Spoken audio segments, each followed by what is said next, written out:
toute proportion gardée, qui n'a jamais vécu une déception?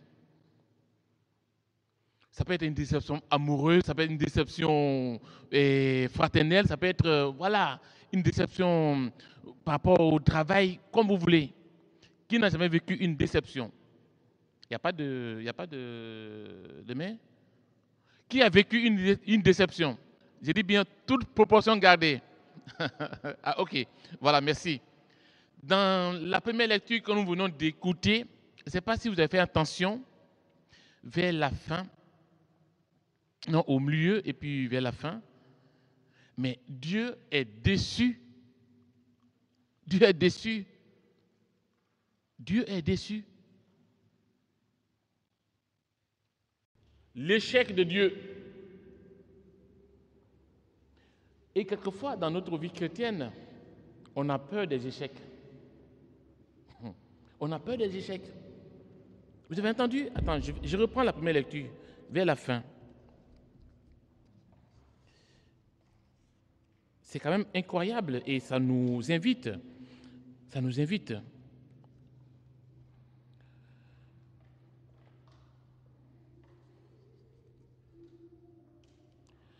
Et maintenant, habitants de Jérusalem, hommes de Juda, soyez donc juges entre moi et ma vigne. Et c'est Dieu qui s'abaisse comme ça, qui demande secours aux habitants de Jérusalem pour que justice soit rendue, parce que cette vigne qu'il a aimée, qu'il a chérie, est devenue autre. Pouvais-je faire pour ma vigne plus que je n'ai fait? J'attendais de beaux raisins. Pourquoi en a-t-elle donné de mauvais? Eh bien, je vais vous apprendre ce que je ferai de ma vigne. Enlever sa clôture pour qu'elle soit dévorée par les animaux, ouvrir une brèche dans son mur pour qu'elle soit piétinée.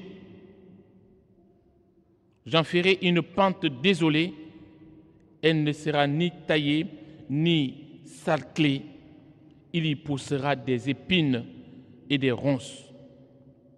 J'interdirai aux nuages de faire tomber la pluie. Ouf! Ça alors, vous voyez un peu, vous avez bien compris le truc? Dès le départ, quand le prophète Isaïe nous parle de la vigne du Seigneur, il dit ceci: je veux chanter pour mon ami le chant du bien-aimé à sa vigne. Mon ami avait une vigne sur un coteau fertile. En fait, la première lecture commence par une action de grâce, un chant de louange, par le bonheur, par le bien, et se termine par la déception du Seigneur. Isaïe et Jésus évoquent pour nous l'image de la vigne, mais différemment. Isaïe chante l'amour de Dieu pour sa vigne, un amour sans faille, tendre et passionné. La vigne, c'est bien Israël que Dieu avait choisi, avait chéri. Bien des prophètes que vous connaissez dans l'Ancien Testament l'ont entretenu au prix de leur sang même. Dieu en prend soin avec un amour inconditionnel. Il attendait de sa vigne de beaux raisins, mais elle ne lui a donné que de mauvais fruits. Déception. Déception. Mais que va faire ce Dieu? Bien sûr, on a entendu la dernière partie de cette première lecture, où Dieu, dans sa déception, va plus loin. Il va en quelque sorte délaisser, il va oser délaisser sa vigne. Si on fait une lecture très très superficielle de cette première lecture, de cette prophétie d'Isaïe, ça devient un peu compliqué en fait. on passe à côté du cœur de Dieu. Peut-être l'Évangile peut nous aider à comprendre la suite. Il n'est pas dit que ce que Dieu a dit, ça a été fait. L'Évangile nous permet d'aller jusqu'au bout. Dans l'Évangile, Jésus utilise cette même image de la vigne de façon différente. Le propriétaire de la vigne n'a pas de problème avec sa vigne. La vigne porte du fruit. La vigne produit. Il y a l'abondance. Et que fait le propriétaire de la vigne? Il donne son domaine, son champ à des vignerons pour que ceux-ci en prennent soin. Mais qu'est-ce qui se passe? Au lieu de protéger la vigne, au lieu de faire fructifier les fruits, ils vont en profiter. Ils vont en profiter jusqu'à même commettre des erreurs irréparables. Tuer les serviteurs que le propriétaire envoie pour recueillir les fruits, tuer le fils, l'héritier, et donc il y a un problème. Il y a un problème. Évidemment, cette parabole, c'est bien sûr une parabole, et s'adresse aux grands prêtres, aux chefs des grands prêtres, aux religieux de l'époque, aux pharisiens de l'époque, mais aussi elle s'adresse à nous, nous les chefs, nous les prêtres, nous les guides, nous les responsables d'église. Si aujourd'hui nous voyons pas mal de nos frères et sœurs qui ont des problèmes avec l'église, c'est parce que aussi l'église a sa part de responsabilité. Vous savez bien, voilà, tout ce qui s'est passé et tout ce qui se passe au niveau de l'église, de l'église catholique, pour le moment. On verra les autres après. Les évêques, les prêtres, des religieux, des religieuses.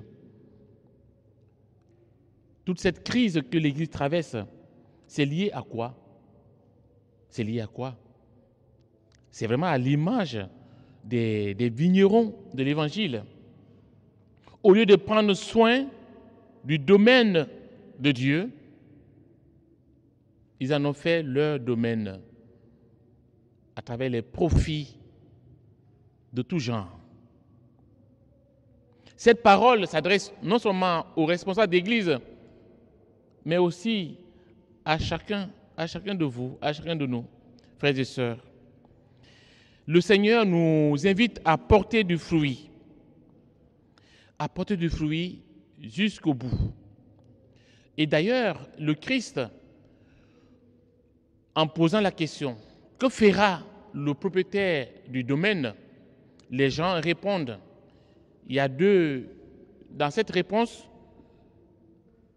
il y a 2 points. La première, il dit c'est misérable. Il les fera périr misérablement. Et la deuxième facette de la réponse, c'est qu'il enlèvera le domaine au vigneron pour donner à d'autres qui fructifieront le domaine. N'est-ce pas? Vous avez entendu? C'était ça, non? Mais quand le Christ reprend, il ne parle pas de la vengeance. Il ne met pas l'accent, il ne touche même pas la première partie de la réponse de ses auditeurs. Il parle du fruit qui peut être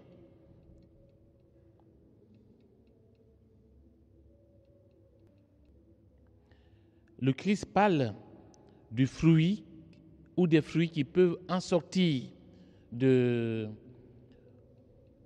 ce domaine.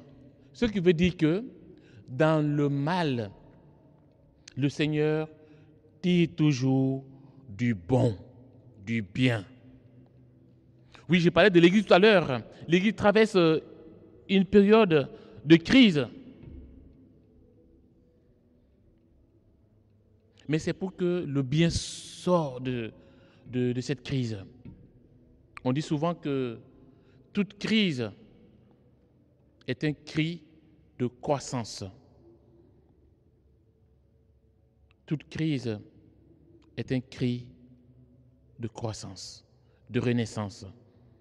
Demandons cette grâce au Seigneur pour nous-mêmes et pour toute l'Église, pour que son règne de paix, d'amour, advienne dans nos cœurs, dans tous les cœurs.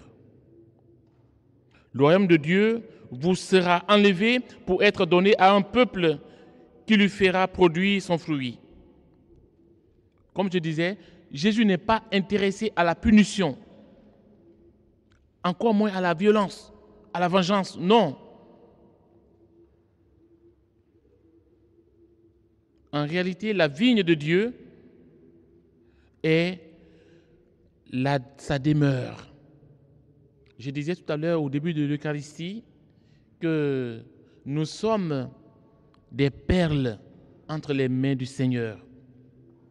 Nous sommes son peuple choisi, le peuple qu'il a chéri.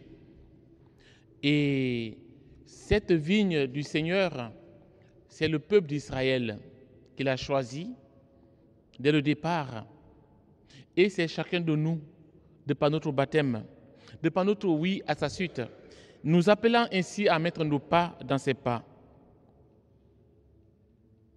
Ce qui revient le plus fortement dans cette parabole de l'Évangile, c'est la nécessité de porter du fruit.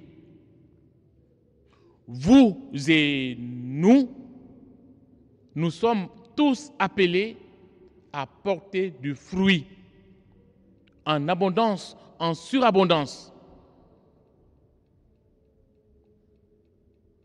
Rien, en fait, ça ne sert à rien d'être pape ou évêque ou prêtre ou baptisé ou marié ou confirmé. Si on ne porte pas du fruit, ça ne sert à rien. Le but, c'est de porter du fruit. Je vous ai appelé, je vous ai choisi, je vous ai établi afin que vous alliez et que vous portez du fruit en abondance. Dit le Christ. Un point, c'est tout.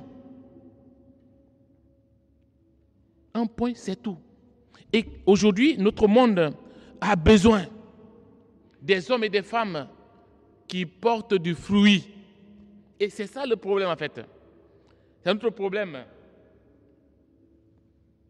Demandons cette grâce au Seigneur que nous puissions porter du fruit en abondance.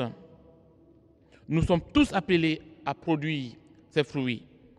Nous avons à recevoir l'héritage, mais nous avons aussi à produire du fruit et à remettre le fruit de la vigne au propriétaire.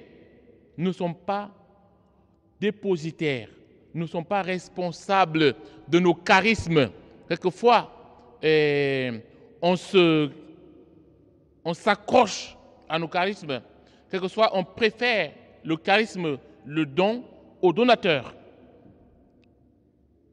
Une invitation pour nous tous, qu'on soit responsable, qu'on soit serviteur, qu'on soit laïque engagé, qu'on soit chrétien du dimanche. Nous sommes tous appelés à porter du fruit et à reconnaître celui qui nous en fait don. Ce que vous avez appris et reçu, mettez-le en pratique, nous dit la deuxième lecture, Saint Paul aux Philippiens. Ce que vous avez appris et reçu, mettez-le en pratique, et le Dieu de la paix sera avec vous. Être vigneron, c'est mettre en pratique la parole que nous avons reçue. La foi est vivante et active. Elle n'est pas passive. Vous vous rappelez, j'ai souvent dit ici, dans cette église, venir à la messe, ce n'est pas comme aller au cinéma ou bien aller au théâtre. On est appelé à être acteur. Acteur. Raison pour laquelle le rituel de la messe est fait en telle sorte qu'on se lève, on s'assoit, on se met à genoux. Vous voyez, non? C'est ça en fait. Et c'est au cinéma, vous vous levez, vous asseyez. Non. Au théâtre, jamais. Parce que vous n'êtes pas des spectateurs. Vous êtes des acteurs. Et le prêtre, quand le prêtre parle, il faudra suivre attentivement. Il ne dit jamais je, il dit nous. Nous. Quand il dit nous, c'est nous. En fait, c'est Germaine, c'est Pauline, c'est Jean, c'est nous. Nous, ici rassemblés, nous, Église. Nous, Église. Et donc, du coup, en fait, nous sommes appelés vraiment à nous engager, à être avec. Une foi qui ne produit pas de fruits est une foi morte. Une foi qui ne se nourrit pas de la parole de Dieu est une foi morte. Un baptisé qui ne vient que 3 ou 4 fois à l'église par an, à la Toussaint, déjà même une très grande erreur. Déjà, on a confondu la Toussaint et la messe des commémorations des fidèles. Ils viennent tous à la messe à la Toussaint, et puis après ils vont au cimetière. À Noël, au rameau et à Pâques. Un tel chrétien ne peut pas porter du fruit. Désolé. Pourquoi notre monde ne va pas bien? Pourquoi notre église ne va pas bien? C'est parce qu'on est vraiment à côté. C'est parce qu'on ne porte pas de fruits. Le baptême que nous avons reçu est appelé justement à porter du fruit comme le propriétaire, comme la vigne, à porter du fruit et que ces fruits demeurent. Il y a un proverbe de chez nous qui dit qu'il honore ses racines. Tout arbre qui veut porter les fruits les meilleurs, qu'il honore ses racines. Tout arbre qui veut porter les fruits les meilleurs. Le cardinal Robert Sarah de la Guinée-Conakry avait écrit un ouvrage que certains ont déjà lu, je crois, intitulé « Dieu ou rien ». Qui a déjà lu cet ouvrage? Dieu ou rien. Dieu ou rien. Le titre est tellement parlant. C'est-à-dire, si on choisit Dieu, on ne peut que aller en avant. On ne peut que porter du fruit. C'est lui qui donne sens à la vie, au mouvement. Et si on ne le choisit pas, c'est la catastrophe. Aujourd'hui, dans notre monde, la plupart des civilisations, des éducations tombent en ruine parce qu'on a choisi de ne pas choisir Dieu. Les questions liées au début de la vie, liées à la fin de la vie, pourquoi toutes ces questions surgissent? Parce qu'on a choisi de retirer Dieu dans nos projets de vie. Dieu ou rien. Nous invitons ainsi à revenir à Dieu, qui donne sens à la vie, qui donne sens au mouvement du monde. Demandons cette grâce au Seigneur pour nous-mêmes et pour notre monde. Oui, nous sommes appelés à porter du fruit. Le Christ ne peut pas nous rencontrer sans qu'il y ait un changement. Le Christ ne peut pas on ne peut pas le recevoir à l'Eucharistie, ni accueillir sa parole sans que notre vie ne soit pas transformée. Combien de fois nous avons du mal à avancer à sa suite? Et pourtant, nous sommes tout le temps à l'église. On vient aux célébrations, on vient aux prières, on se confesse par semaine. On est toujours dans le même, dans les mêmes travers. Pourquoi? Parce que justement, on a du mal à accueillir le Seigneur jusqu'au bout. Eh bien, demandons cette grâce au Seigneur. Lui, le Christ vivant.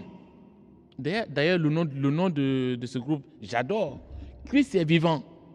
Christ n'est pas mort. Christ est vivant.